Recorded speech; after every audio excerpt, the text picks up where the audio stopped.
जी हाँ, महकमा ज़राअत की जानिब से बाकायदा किसानों के लिए एडवाइजरी जो है वो महकमा ज़राअत की तरफ से जारी की गई है। जिला अनंतनाग में, बल्कि जनूबी कश्मीर में इस वक्त मैं देख रहा हूं कि किसान जो है वो अपने खेतों में तैयारियों में जुटे हैं, मुख्तलिफ क्रॉप्स के हवाले से कि कब जो सीडलिंग्स है, जो सैपलिंग्स है, वो जमीनों में वो जो फसल है उसकी तैयारी करें, बल्कि लगाने के प्रोसेस से बाकायदा जब उसका एंड पॉइंट होता है, यानी फ्रूट निकलता है, क्रॉप निकलता है, तो बाकायदा ये जो एडवाइजरी है, ये किस तरह की एडवाइजरी है किसानों के लिए।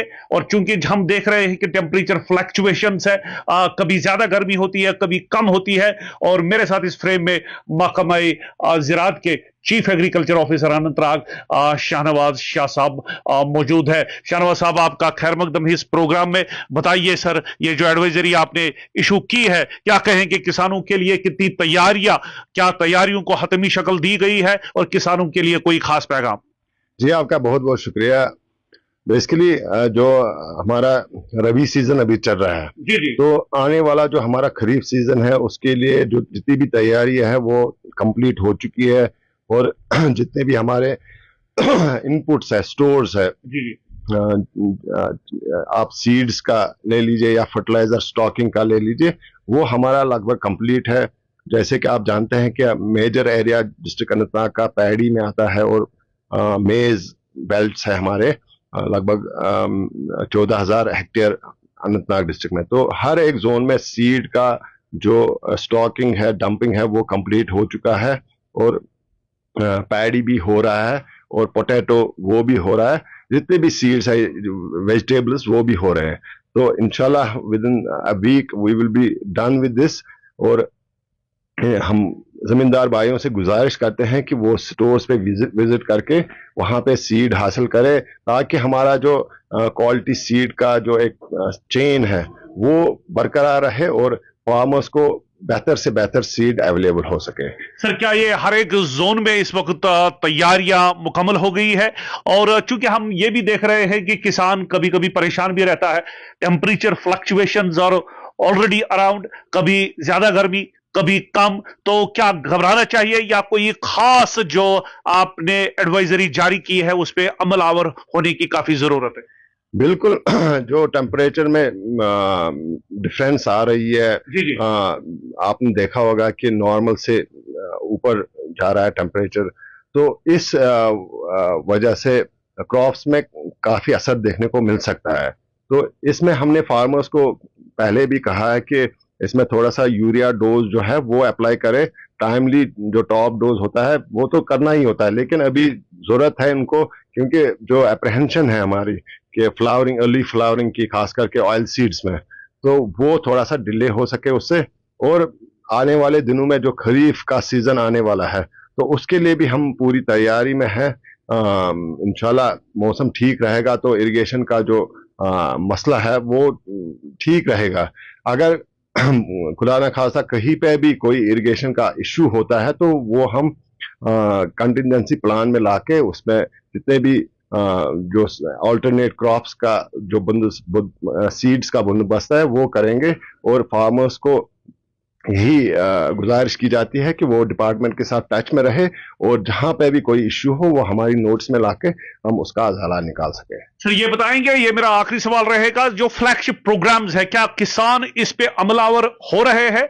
और जो आपने अपने SDAOs जो है, या बाकी जो एग्रीकल्चर असिस्टेंट्स है, उनको जो मुख्तलिफ जोन्स में तैनात है, क्या उनको आपने हिदायत दी है?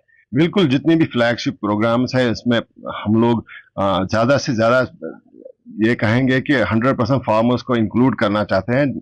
और जहां तक कि किसान क्रेडिट कार्ड स्कीम के बारे में बात हो रही है, तो उसमें जितने भी लेफ्ट ओवर फार्मर्स हैं उनसे गुजारिश की जाती है कि वो जोनल ऑफिस पे जाके वहां पे रजिस्ट्रेशन फॉर्म भरे, और हम उनका जो किसान क्रेडिट कार्ड स्कीम में जो रजिस्ट्रेशन है वो कंप्लीट करें। और इसके साथ साथ हमारी एक बहुत बड़ी स्कीम है, क्योंकि आप जानते हैं कि डिजास्टर होते हैं या फ्लक्चुएशन की वजह से क्रॉप्स में नुकसान हो सकता है, और फार्मर्स को काफी भुगतना पड़ता है फाइनेंशियली।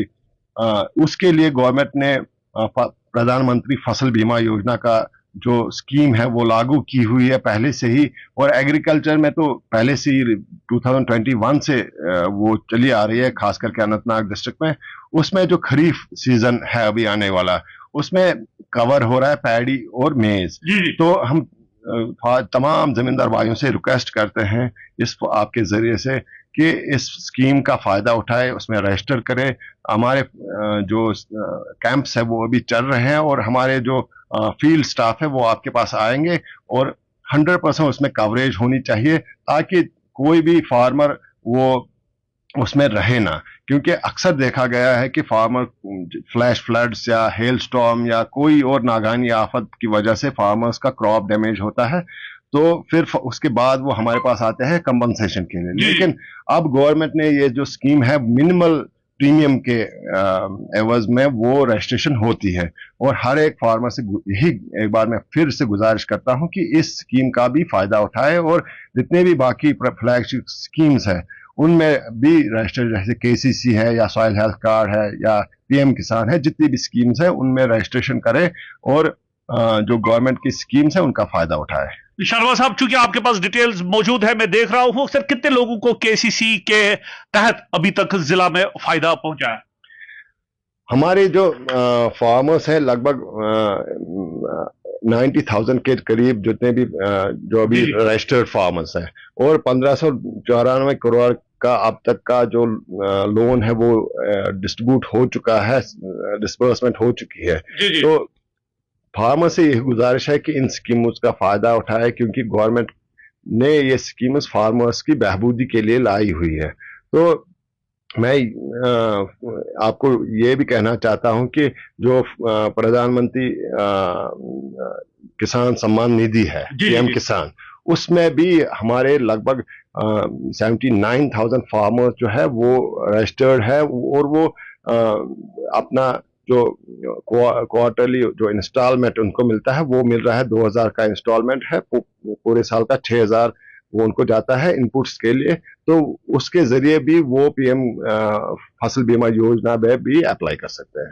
सर ये मुझे बताएं कि सर मौजून क्या रहेगा, चूंकि ऐसे भी कुछ लोग हैं जो चाहते हैं फार्मिंग करें, लेकिन आइडिया नहीं है कि ये जो मौसम है आजकल, जैसे आपने रबी सीजन के हवाले से तैयारियों को आपने हतमी शक्ल दी है, कौन कौन से ऐसे क्रॉप्स है जो इस वक्त बोने काफी फायदेमंद साबित हो सकते हैं? जी, आपका सवाल जो है वो बेसिकली हमारी जितनी भी स्कीम्स हैं वो फोकस करते हैं कि क्रॉप डाइवर्सिफिकेशन में ज़्यादा से ज़्यादा एम्प्लॉयमेंट जनरेशन हो, और जितने भी हमारे यूथ अभी एंगेज हुए हैं वो बहुत ही बड़ी सक्सेस स्टोरियां अनंतनाग डिस्ट्रिक्ट से जा रही है, और तमाम जो यूथ है उनसे गुजारिश है कि वो उनमें अप्लाई करें, HADP, JKCIP या कैपेक्स में या CSS में, जितनी भी स्कीम्स है वो फार्मर्स के लिए है। और हम चाहते हैं कि जो यूथ है एग्रीकल्चर में जो मेन कैश क्रॉप्स है, जैसे वेजिटेबल कल्टीवेशन है, या फिर पल्सेस है, या फिर ऑयल सीड्स है, या एपीकल्चर है, मशरूम है, कहीं से भी अगर जितना भी जिस में भी इंटरेस्ट है किसी भी यूथ का, तो वो उसमें अप्लाई कर सकता है। और इस सीजन में ज्यादा अच्छे खासे क्रॉप्स क्या हो सकते हैं जो लगाने मौजूद है? तमाम क्रॉप जितने भी हमारे एग्रीकल्चर में आते हैं वो करे, जहां पे हो रहा है वो करे, लेकिन खास करके जो एग्रीकल्चर में अभी जितने भी हमारे क्रॉप्स में हमारी डेफिशिएंसी रहती है, जो इंपोर्ट्स होते हैं, उनमें अगर ज्यादा हम ध्यान दें, जैसे कि वेजिटेबल कल्टीवेशन में आप देख रहे हैं कि काफी ज्यादा यूथ आ रहे हैं, और उसके साथ साथ जो वुमेन फार्मर्स भी है वो भी अप्लाई करते हैं और उसमें फायदा उठाते हैं। और जैसे आपने कहा कि क्लाइमेट चेंज की वजह से इरिगेशन का थोड़ा सा इशू होता है, तो उसमें भी हमारे स्कीम्स है, PDMC है, या फिर रेनफेड एरिया डेवलपमेंट में भी है, या फिर एक्सोटिक वेजिटेबल्स में भी वो माइक्रो इरिगेशन स्कीम्स है। उसमें कम से कम पानी से हम ज़्यादा से ज़्यादा क्रॉप्स को पैदावार हो सकती है। और इन स्कीम्स में हमारा 55% का जो सब्सिडी है, और टॉप ऑफ सब्सिडी 25%, 80% सब्सिडी में माइक्रो इरिगेशन स्कीम लगा के आप वेजिटेबल कल्टीवेशन कम से कम पानी के इस्तेमाल से कर सकते हैं। तो ये बहुत ही फायदेमंद भी है, और इसमें जो रेवेन्यू जनरेशन है वो मुझे लगता है कि सबसे ज़्यादा है। बाकी क्रॉप्स के मुकाबले वेजिटेबल कल्टीवेशन में सबसे ज़्यादा फायदा मुझे लगता है कि फार्मर्स को हो सकता है। अगर कोई भी नौजवान इसमें करना चाहता है, हम उसकी पूरी हैंड होल्डिंग करके और जितनी भी स्कीम्स का जो फायदा है वो उनको तक पहुंचाएंगे। इंशाल्लाह हम आने वाले दिनों में फार्मर्स के फील्ड तक जाएंगे और उनके साथ कांटेक्ट में रहेंगे। जितने भी अवेयरनेस है या फिर क्रॉप्स के बारे में या स्कीम्स के बारे में, वो उन तक पहुंचाने की कोशिश करेंगे। सर आखिर पे जिला अनंतनाग के लोगों के लिए कोई खास पैगाम? जिला अनंतनाग में जो एग्रीकल्चर और अलाइड सेक्टर जो प्रोग्रेस कर रहा है, और जैसे आप देख रहे हैं कि एचएडीपी में जितना प्रोग्रेस हो चुका है, तो आने वाले जो साल है उसमें भी काफ़ी सारा पैसा आने वाला है। और इंशाल्लाह हम देख रहे हैं कि अनंतनाग में जो फार्मर है वो बहुत ही मेहनती फार्मर्स है।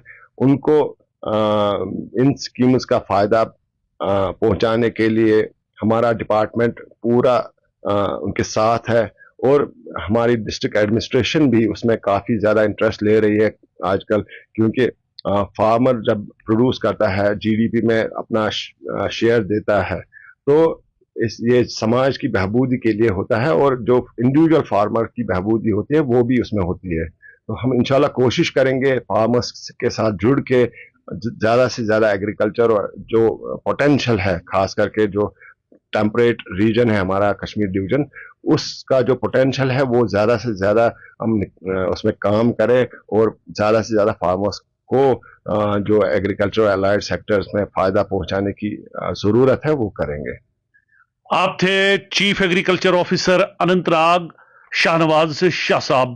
काफी अच्छा लगा, मुफीद बातें इन्होंने हमारे सामने लाने की कोशिश की। उम्मीद करेंगे जो फार्मिंग का सीजन है आप भी इसमें जुट जाएंगे और अच्छी खासे क्रॉप जो है वो हमारे सामने लाने की आप कोशिश करेंगे। फार्मिंग इंटरेस्ट है, और किसी ने खूब जो स्लोगन क्वाइन किया है, मैं भी किसान, इसी उन्वान के तहत इस जज्बे को अमलाने की काफी जरूरत है। और जब जज्बा अमल से मिल जाएगा तो मुझे लगता है कि आपके खेत भी खिल जाएंगे। लेकिन शर्त यह है कि माहिरीन के मशवरा जो है, माहिरीन का जो मशवरा है, यानी महकमा ज़राअत के जो ऑफिसर्स है, साइंटिस्ट है, तो उनसे सलाह मशवरा करके आप अपने खेतों में ज्यादा से ज्यादा पैदावार जो है वो पैदा करने की आप कोशिश भी करेंगे। फिलहाल मुझे दीजिए खालिद के साथ इजाजत इस सेगमेंट से। शाहनवाज साहब आपका भी बहुत बहुत शुक्रिया।